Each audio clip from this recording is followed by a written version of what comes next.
என் தங்கையின் பெயர் சின்ன பொன்னி. அவளும் ஒரு மரம்தான்.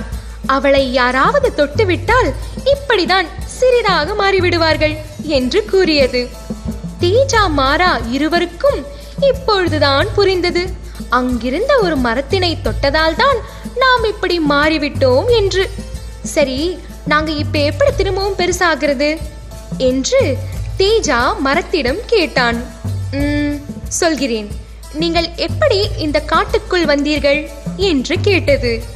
தேஜா மாரா இருவரும் அவர்களுக்கு நடந்த விஷயத்தையும் வந்த நோக்கத்தையும் கூறினர். இதையெல்லாம் கேட்ட அந்த மரம் திரும்பவும் பழைய நிலைமையை பெற ஒரு வழி கூறியது. இந்த காட்டின் வழியே சென்றால் உள்ளே ஒரு மாமரம் இருக்கும். அந்த மாமரத்தில் ஒரே ஒரு மந்திர மாம்பழம் இருக்கும். அதை தொட்டால் மட்டுமே நீங்கள் உங்கள் பழைய உருவத்தை அடைய முடியும் என்று கூறியது. அப்பொழுது மாரா அவர்களின் ஓலைச்சுவடியில் வந்த பாலை என்பது என்ன என்று கேட்டான். மரம் சிரித்தபடியே பாலை என்றால் பாலைவனம் என்று கூறியது. தேஜா மாரா இருவரும் அந்த மரத்திற்கு நன்றி கூறி விடை பெற்றனர்.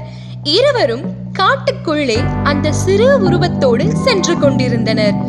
லைக் பண்ணுங்க, ஷேர் பண்ணுங்க, சப்ஸ்கிரைப் பண்ணுங்க, பக்கத்துல இருக்க பெல் பட்டனை பிரஸ் பண்ணுங்க.